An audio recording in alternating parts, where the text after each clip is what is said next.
J'ai soif de ta présence, divin chef de ma foi.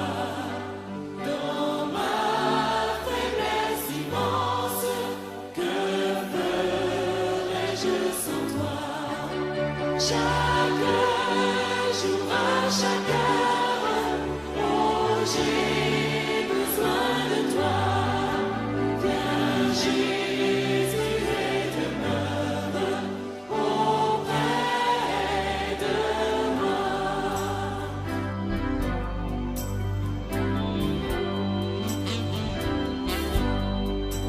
Les ennemis dans l'ombre rôdent autour de moi, accablés par le nombre. Que ferais-je sans toi? Chaque jour, à chaque heure, oh, j'ai besoin de toi.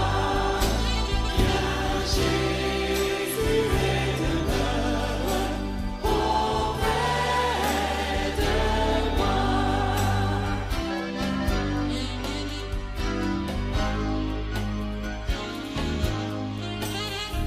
Pendant les jours d'orage, d'obscurité, d'effroi, t'enfermes mon courage.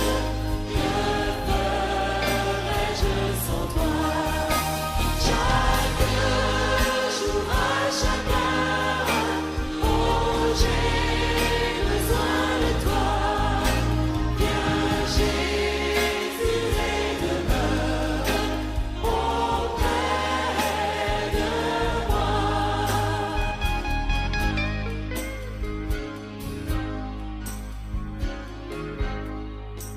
Oh, Jésus, ta présence, c'est la vie et la paix. La paix dans la souffrance et la vie à jamais. Chaque jour, à chaque heure, oh, j'ai besoin de toi. Viens, Jésus, et demeure auprès de moi.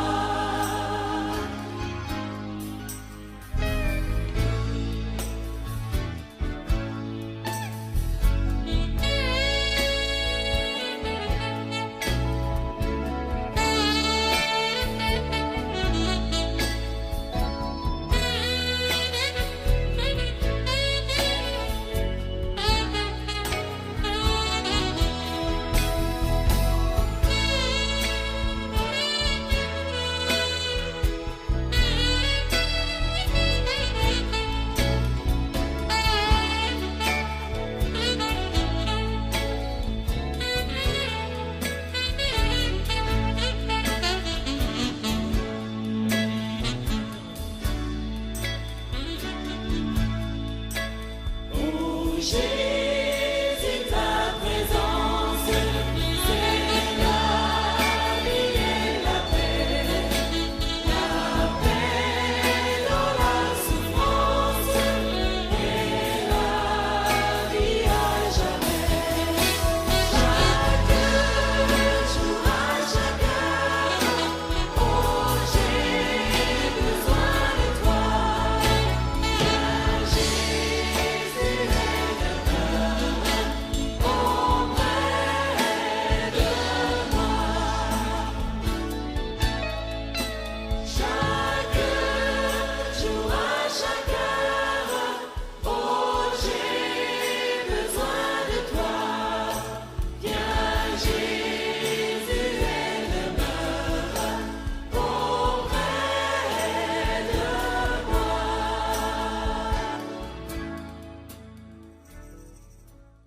Et qu'il est bon d'être avec vous aujourd'hui et j'espère que vous profitez de ces beaux cantiques comme celui-ci ici.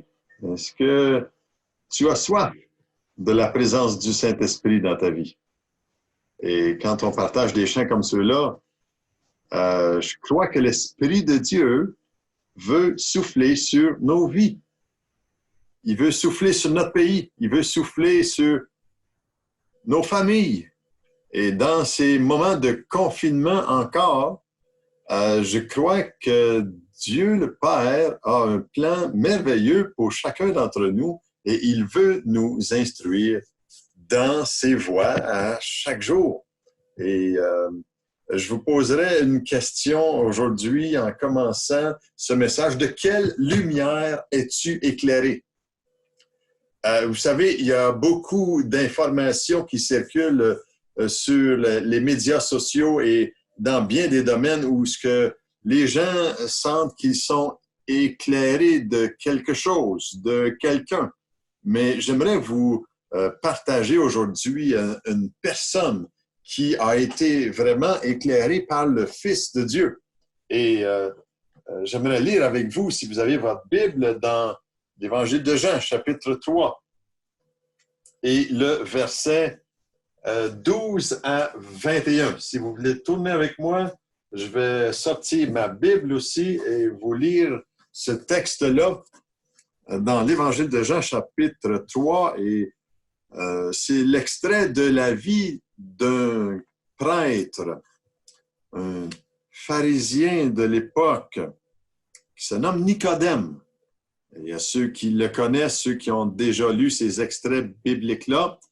Lui se posait vraiment des questions et c'est pour cette raison qu'il était venu voir Jésus de nuit.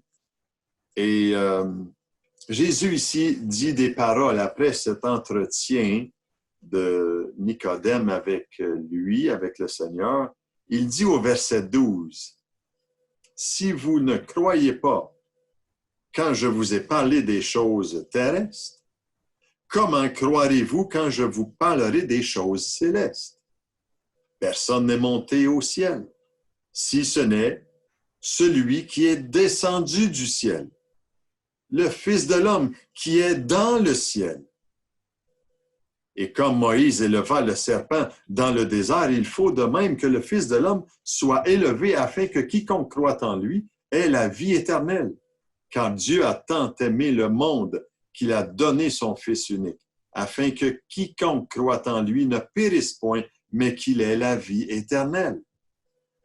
Dieu, en effet, n'a pas envoyé son Fils dans le monde pour qu'il juge le monde, mais pour que le monde soit sauvé par lui. Celui qui croit en lui n'est point jugé, mais celui qui ne croit pas est déjà jugé parce qu'il n'a pas cru au nom du Fils unique de Dieu. Et ce jugement, c'est que la lumière étant venue dans le monde, les hommes ont préféré les ténèbres à la lumière parce que leurs œuvres étaient mauvaises. Car quiconque fait le mal est la lumière et ne vient point à la lumière de peur que ses œuvres ne soient dévoilées. Mais celui qui agit selon la vérité vient à la lumière afin que ses œuvres soient manifestées parce qu'elles sont faites en Dieu. Oh Dieu, merci pour la parole, la lumière. Est-ce que vous avez eu la lumière de l'Évangile dans votre vie?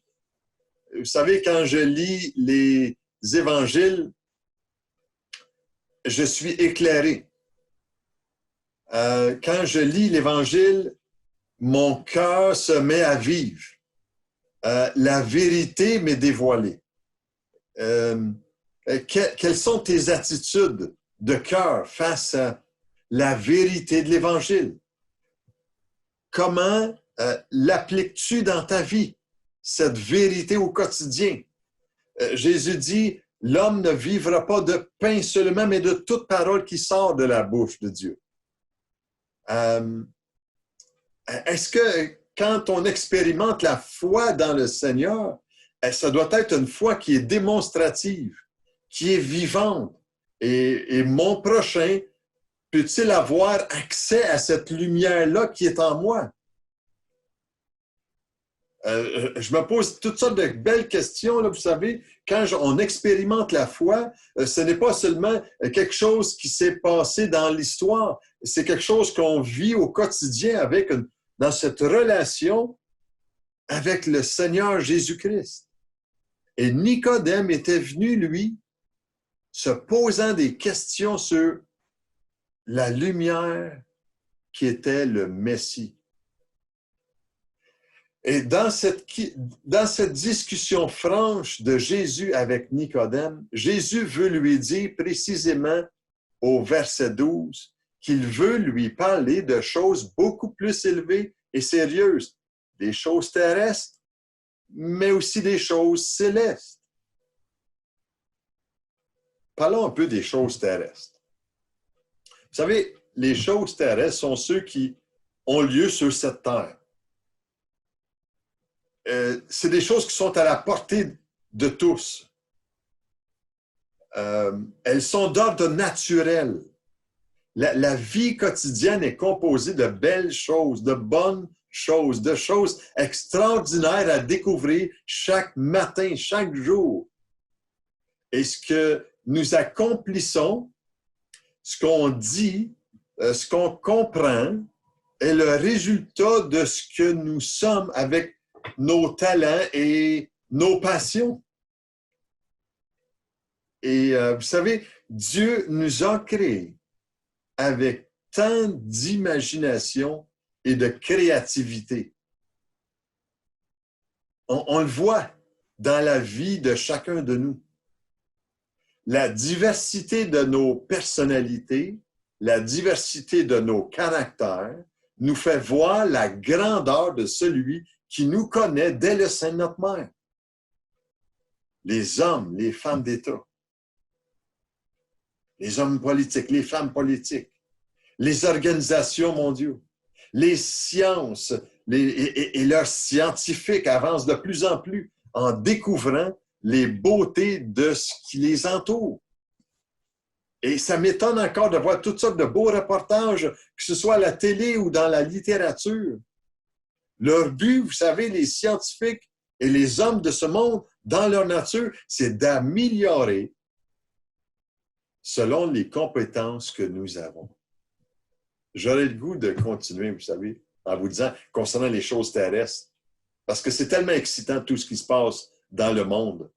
Même aujourd'hui, avec le COVID-19, où ce que les scientifiques essaient de chercher un vaccin qui pourrait remédier à cette pandémie mondiale.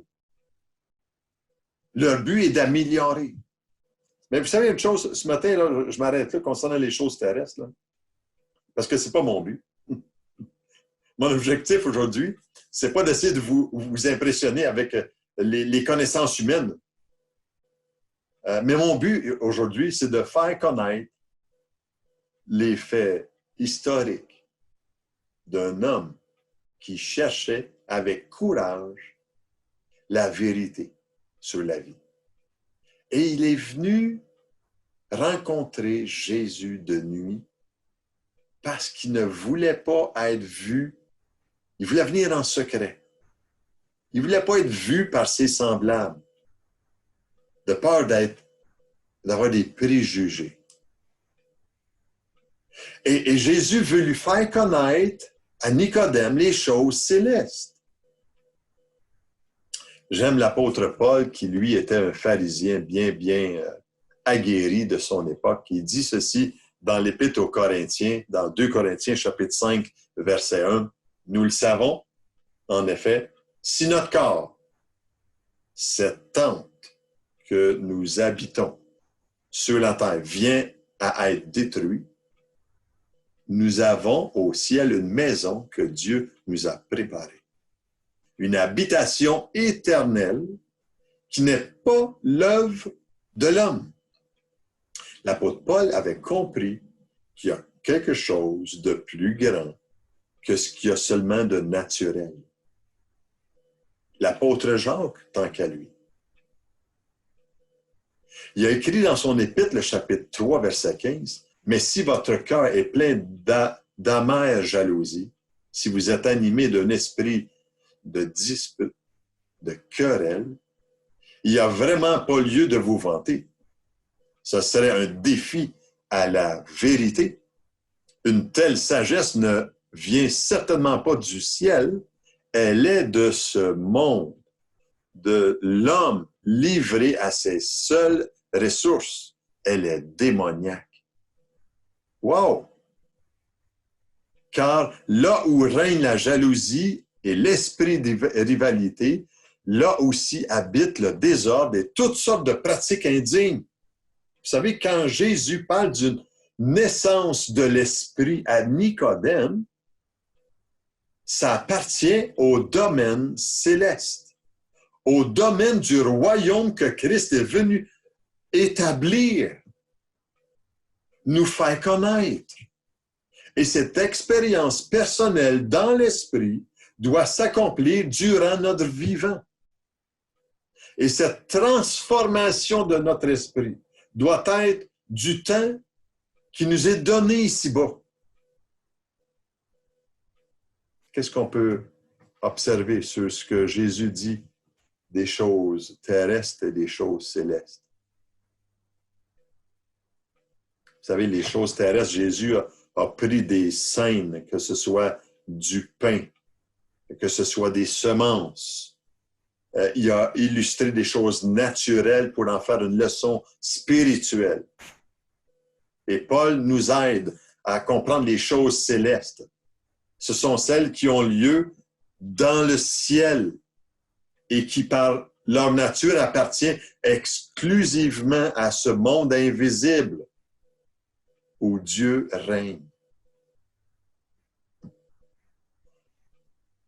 J'aime ce que l'apôtre Paul dit dans 1 Corinthiens 15, verset 47. Il dit, le premier homme tiré de la terre est terrestre. Ici, il parlait de Adam. C'est lui que Dieu a créé. Il a soufflé dans ses narines. Il a soufflé son esprit. C'est dans l'homme que Dieu a soufflé son image. Il ne l'a pas fait, ce souffle-là, à tout autre être sur la terre, mais il l'a fait dans le cœur de l'homme. Il dit, le premier homme tiré de la terre est terrestre, le second homme est du ciel. Et quand tu parles du second homme, il parle du Seigneur Jésus-Christ quand il est venu en tant qu'homme. Et il dit ensuite, verset 48, tel est le terrestre, tels sont aussi les terrestres. Et tel est le céleste, tels sont aussi les célestes. Et de même que nous avons porté l'image du terrestre, nous porterons aussi l'image du céleste. Saviez-vous que votre vie est destinée à l'éternité? Et l'apôtre Paul comprenait très bien d'où venait la bénédiction que Dieu lui accordait dans sa vie. Il s'exclame dans ses épîtres en disant comme ceci, « Béni soit le Dieu et Père de notre Seigneur Jésus-Christ, qui nous a bénis de toute bénédiction spirituelle dans les lieux célestes en Jésus-Christ. » Et quand on lit, vous savez, toute bénédiction spirituelle, il y a un domaine spirituel en toi et en moi qui a besoin d'être animé par la vérité de l'Évangile. Et c'est seulement le Fils de Dieu qui peut te révéler ces choses-là. La vie éternelle est comprise, elle peut être comprise et est le but suprême de la rencontre que Jésus a avec Nicodème. Ou je dirais plutôt la curiosité d'un homme qui se nomme Nicodème avec Jésus. Et ce salut si grand et si merveilleux qui a été accompli sur la croix de Golgotha est devenu l'objet de la foi de millions de croyants dans l'histoire du christianisme. Mais il n'était pas encore révélé quand Jésus a parlé avec Nicodème. Parce que l'Esprit de Dieu n'était pas encore venu.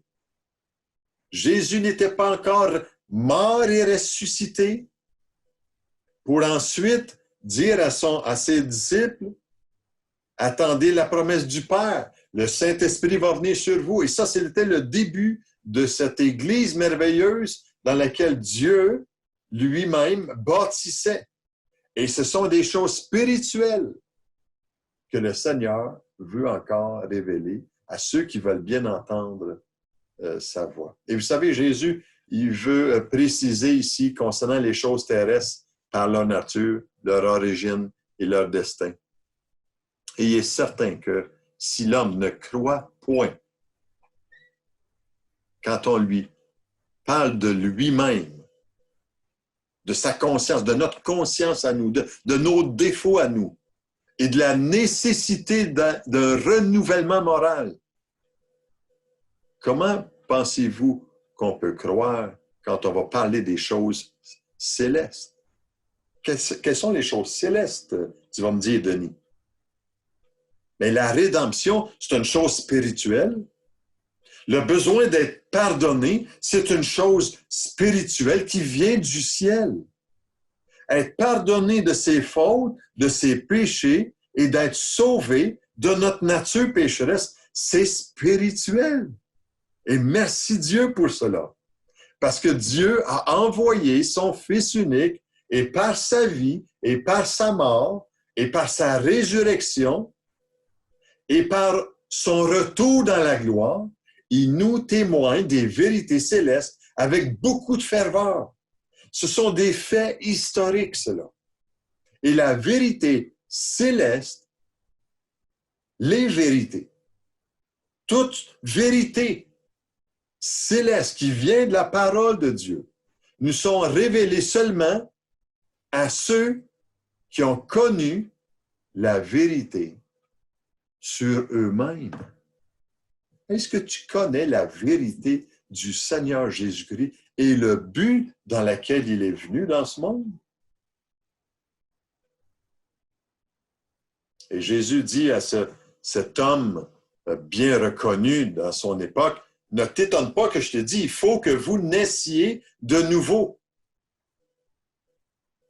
Naître de nouveau? Est-ce que c'est une invention des hommes, cela? Jésus veut que le cœur de Nicodème ait soif des choses célestes, des choses spirituelles. Et Jésus ici avait parlé à Nicodème de choses terrestres, le vent, la naissance, la chair. Et si Nicodème était incapable de comprendre les illustrations terrestres que Jésus mentionnait, comment est-ce qu'il pourrait croire et saisir les choses célestes? C'est-à-dire l'enseignement purement spirituel. Vous savez, quand le verset 13 nous dit dans cet évangile de Jean, chapitre 3, qui nous dit « Personne n'est monté au ciel, si ce n'est celui qui est descendu du ciel, le Fils de l'homme qui est dans le ciel. » Arrêtons-nous un peu là. Jésus qui était physiquement avec Nicodème, à ce moment-là, dans cette discussion solennelle entre deux personnes, Jésus dit de lui-même qu'il est descendu du ciel. Vous avez lu ça? Mais il dit aussi, il ajoute en disant, le Fils de l'homme qui est dans le ciel. Jésus, il est le seul qui pouvait déclarer cela, parce qu'il était, lui, le Fils de Dieu. Jésus était celui qui était dans le Père.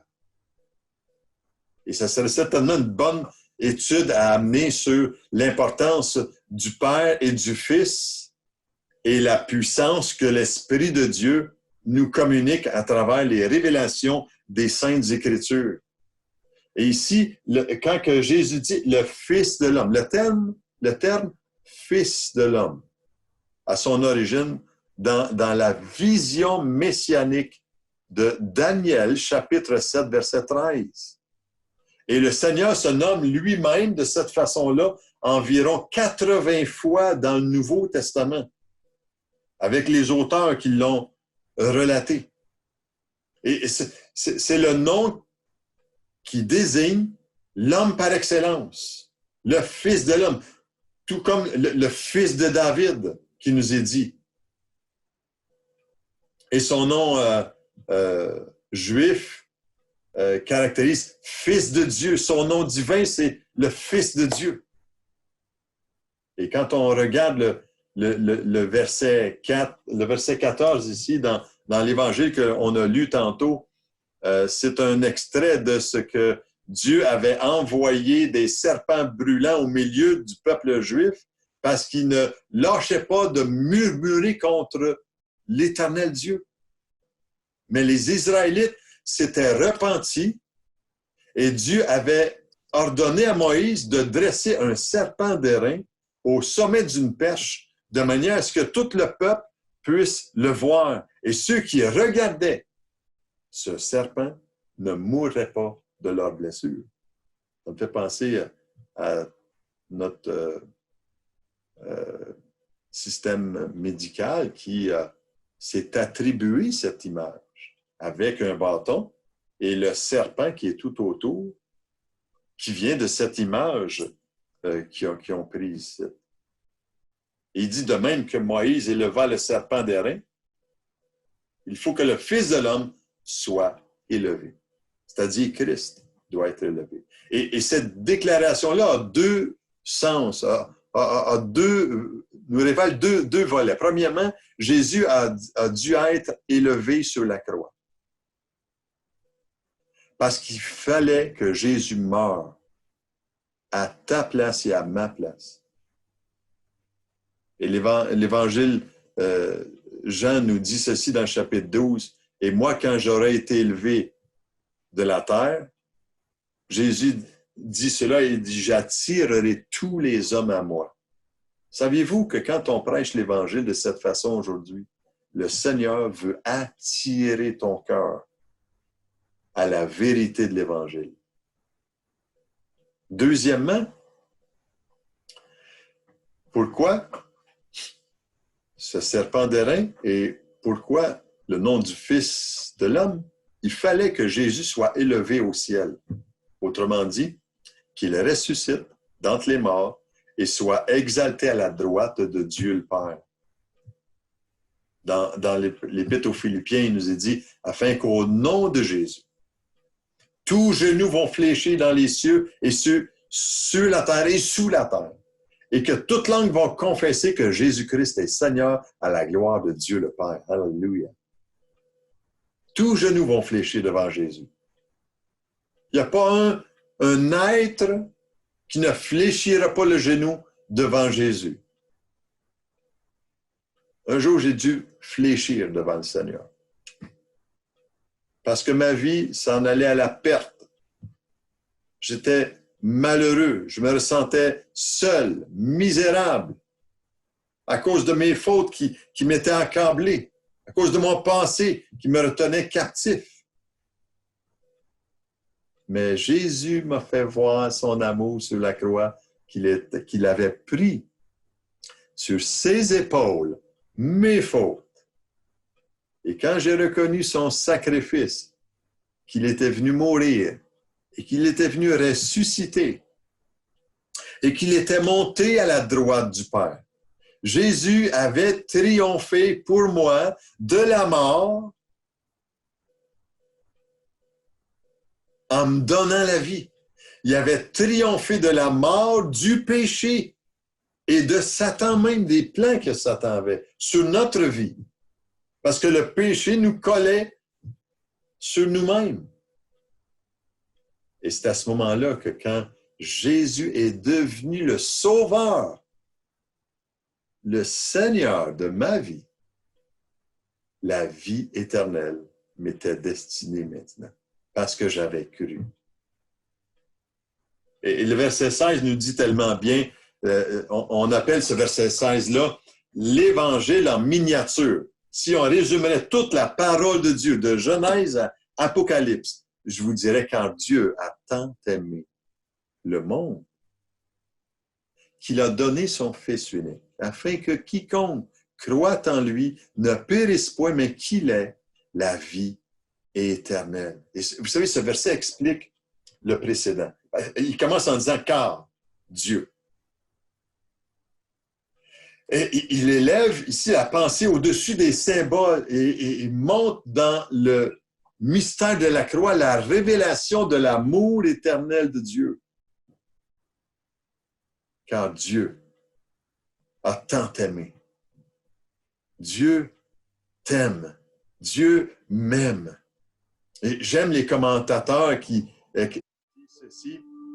Dans la Bible annotée, il est précisé qu'il y a dans cette parole plus à adorer, à croire, à aimer qu'à expliquer. Dieu a tant aimé. Il t'a aimé. Et cet amour-là est la source suprême de notre salut. Il a aimé le monde. Il aime encore le monde. Et ce monde, même s'il se détourne de Dieu, même si ce monde est appelé pécheur, qui est en révolte contre Dieu. Vous avez déjà rencontré des gens? Ma femme aujourd'hui a été à la clinique médicale. Elle a rencontré un homme, puis il s'est mis à dire toutes sortes de choses concernant ce qui se passait dans la température, ce qui se passait dans le monde. Mais vous savez une chose, Dieu a créé un monde merveilleux, mais les hommes, eux, l'ont détruit par leur propre main. Mais le Seigneur, vous savez, il continue à aimer notre humanité tout entière en faisant une déclaration encore d'amour, car Dieu a tant aimé. Il a donné son amour. Pas seulement il l'a envoyé, mais il a abandonné. Il a envoyé son Fils, mais il l'a abandonné sur la croix.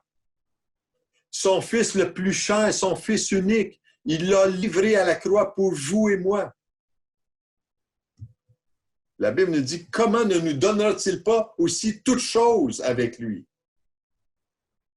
Si on vit encore aujourd'hui, je veux juste vous dire, quand on a cette intimité avec le Père céleste, l'amour de Dieu est manifesté en nous, à travers nous, en ce que Dieu a envoyé son Fils unique dans le monde pour que nous vivions par lui.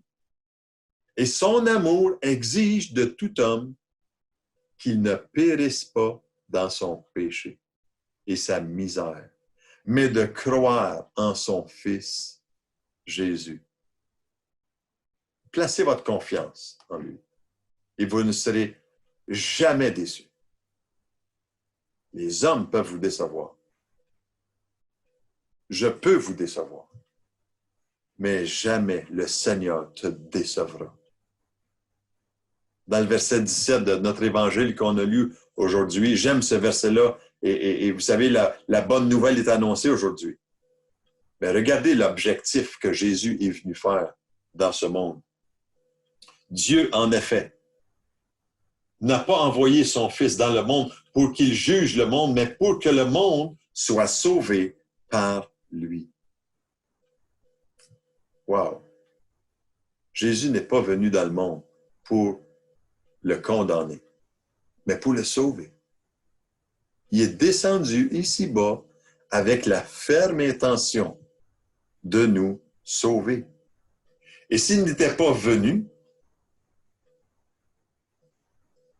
j'aime mieux pas penser aujourd'hui, après 36 années de vie chrétienne. S'il n'était pas venu, tous les hommes seraient voués à une condamnation éternelle. Je serai condamné pour l'éternité à cause de mes fautes.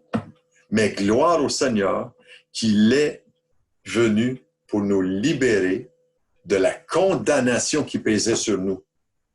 Parce que le Seigneur Jésus dit, il n'y a plus maintenant aucune condamnation pour ceux qui sont en Jésus-Christ. Mais je crois qu'il faut prêter attention, vous savez, à ce texte aujourd'hui. Parce que c'est une vérité essentielle. Et quand Christ vient sur la terre, il est venu sur la terre, tous ceux qui ont cru en lui ont été pardonnés de leurs fautes, libérés de leur captivité. Et ceux qui ont cru ont été sauvés. Et ceux qui ont refusé de croire ont été condamnés. C'est la même chose aujourd'hui. La bonne nouvelle n'a pas changé. Et notre témoignage envers le monde devrait être de les aimer et de ne pas juger les gens. C'est pas à nous de le faire. Notre témoignage doit être de dire au monde autour de nous que Jésus vous aime. Dieu a tant aimé le monde. Il t'a tant aimé toi. Et Jésus, vous savez, dans le verset 19 et 20 qu'on a lu tantôt, et ce jugement, c'est que la lumière étant venue dans le monde, les hommes ont préféré les ténèbres à la lumière parce que leurs œuvres étaient mauvaises. Wow! Jésus, il veut faire pénétrer dans le cœur de Nicodème. Il veut faire pénétrer beaucoup plus profondément dans l'âme de Nicodème et qu'il puisse découvrir la nature et la cause du jugement de Dieu. Et ce jugement-là, c'est que la lumière, c'est-à-dire la vérité et la sainteté divine, sont apparus dans le monde par la venue du Fils de l'homme, la venue du Fils de Dieu. Et qu'en présence d'un Dieu qui est saint, il n'y a rien de mal qui peut entrer dans sa présence. Il n'y a aucun péché qui peut entrer dans sa présence. Et vous et moi, de notre vivant, ici-bas sur terre, les choses terrestres, avons à comprendre et prendre une décision concernant la lumière qu'est Jésus. Et le suivre ou ne pas le suivre. Dire oui à son amour pour nous veut dire non à faire le mal. Rappelez-vous l'exemple de la femme prise en flagrant délit d'adultère, que les pharisiens l'ont emmenée devant Jésus. Rappelez-vous cette scène. Et à la fin, selon la loi, elle devait mourir parce qu'elle avait commis l'adultère. Savez-vous qu'est-ce que Jésus a dit? Tout en écrivant dans le sable, Jésus a dit à cette femme, « Va maintenant et ne pêche plus. » Sa vie a été changée. Elle n'a plus commis l'adultère. Elle a suivi le Seigneur. Elle a été transformée. Pourquoi s'opère-t-il dans notre âme de la confusion? Pourquoi il s'opère des crises d'identité?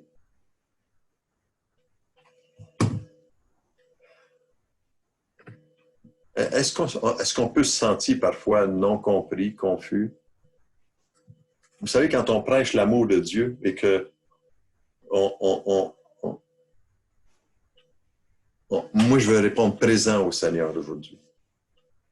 Notre cœur, mon cœur, je veux juste expliquer comment est-ce que mon cœur se réjouit. Et quand nous répondons non au Seigneur, notre cœur reste confus. On se sent condamné nous-mêmes par nos propres fautes. Ou bien on aime la lumière en se donnant au Seigneur, ou bien on aime mieux la noirceur qui est dans notre âme, c'est-à-dire les erreurs, les mensonges, le mal qu'on commet, l'amertume que nous gardons, les murmures que nous pouvons dire, la maladie qui nous atteint, etc. Ah, pourquoi ci et pourquoi ça? Et on se réfugie pour se livrer à nos œuvres qui étaient mauvaises et qui le restent aussi. Mais moi, j'aimerais te dire, tes œuvres peuvent changer si tu mets ta vie devant le Seigneur. Et ces œuvres étaient déjà mauvaises avant le jugement intérieur que nous avions. Et en rejetant Jésus, nous nous jugeons nous-mêmes parce que nous n'acceptons pas ce que lui est venu faire comme action juste à notre égard. Lui qui était juste est mort pour des injustes. Devant la justice de Dieu, vous savez, s'il y a une chose que vous devez connaître, c'est de connaître Dieu dans ses attributs, Dieu est saint, Dieu est amour, Dieu est fidèle, mais Dieu est juste. Et s'il est juste, il doit être juste. Et c'est pour ça que Jésus a subi sur la croix la justice de Dieu. Nous qui étions perdus pour l'éternité. Je me pose la question, quelle est la raison principale qui fait que les hommes refusent de croire en Christ? Et Jean, ici, dans son évangile, vient de la révéler. Ils ne croient pas. Parce qu'ils ne veulent pas renoncer à leurs actions mauvaises, égoïstes. Ils aiment regarder à leurs affaires de noirceur. Ils se cachent. Ils cachent leurs fautes. Ils cachent leurs méfaits. Mais aux yeux de Dieu, on ne peut rien cacher. Voilà pourquoi que la foi en Jésus est tellement importante pour Dieu. Et lorsque nous croyons, on expérimente notre désir de sortir des ténèbres et de venir à la lumière de Christ. De quelle lumière es-tu éclairé aujourd'hui? Vous savez, aux yeux de Dieu, l'incrédulité est synonyme d'injustice. De même que la foi en Jésus est synonyme de justice. Et nous sommes justifiés, déclarés justes par la foi en Jésus-Christ. C'est ce que l'Épître aux Romains, l'apôtre Paul nous exhorte à comprendre ces choses-là. Dans Romains 5:1, il nous dit, étant donc justifiés par la foi, nous avons la paix avec Dieu par notre Seigneur Jésus-Christ. Je vais terminer avec vous aujourd'hui. En vous disant ceci, celui qui croit en lui n'est point jugé. Celui qui croira et qui sera baptisé sera sauvé. Encore, l'apôtre Paul nous dit, c'est par la grâce que vous êtes sauvés, par le moyen de la foi. Et cela ne vient pas de vous. C'est un don de Dieu. Quel merveilleux privilège de pouvoir annoncer l'Évangile, la foi en Jésus-Christ, qui est essentielle à notre salut. Parce qu'elle a le pouvoir qui conduit à obéir à Christ. Et celui qui ne croit pas est déjà jugé. Il sera condamné, mais pas par moi. Je peux juste vous le dire. Mais ce ne sera pas par moi, certainement pas. Parce que je vais vous annoncer que le Seigneur est encore celui qui est venu. C'est encore le temps de venir à lui. Et c'est lui, le Seigneur, qui est venu pour ceux qui étaient perdus dans leur faute. Et je termine en vous disant cela dans le verset 21. Mais celui qui agit selon la vérité vient à la lumière, afin que ses œuvres soient manifestées parce qu'elles sont faites en Dieu.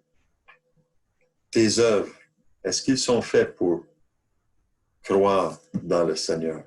J'aimerais t'inviter, en terminant, à ce chant qui nous parle de la rivière qui coule, de par Stéphane Kiri. Et je vous invite à pouvoir tourner vos regards vers Jésus aujourd'hui.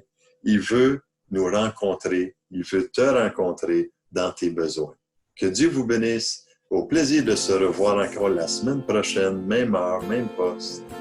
Au plaisir.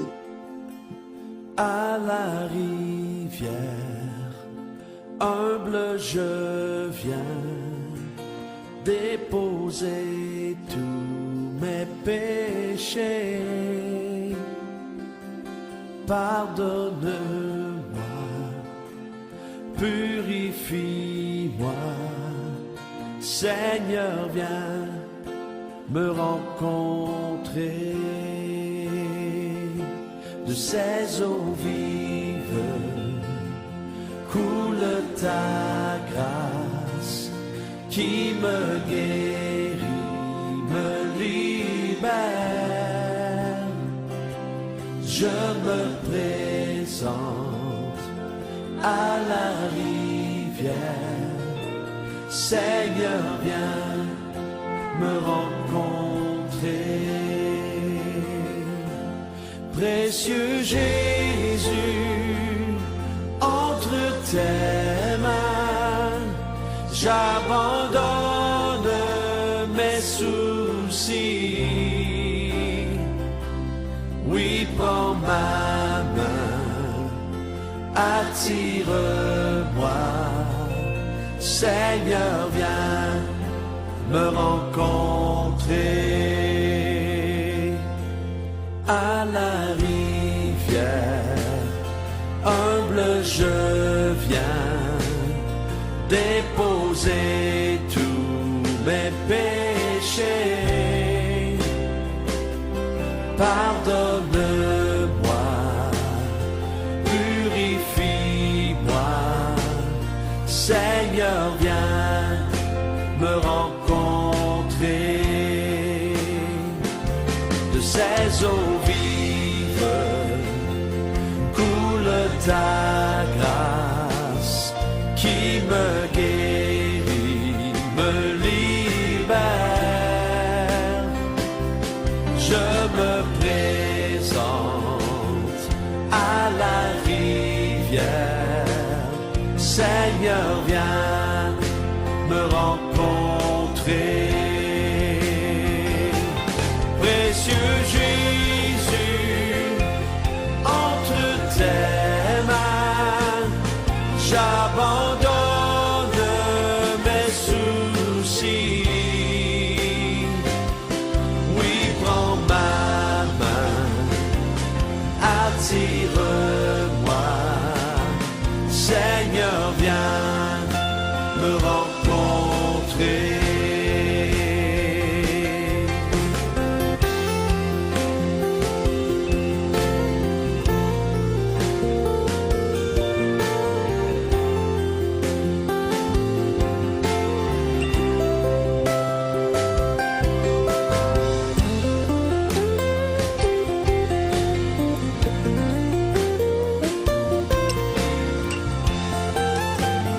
Chantons-les ensemble. Précieux Jésus.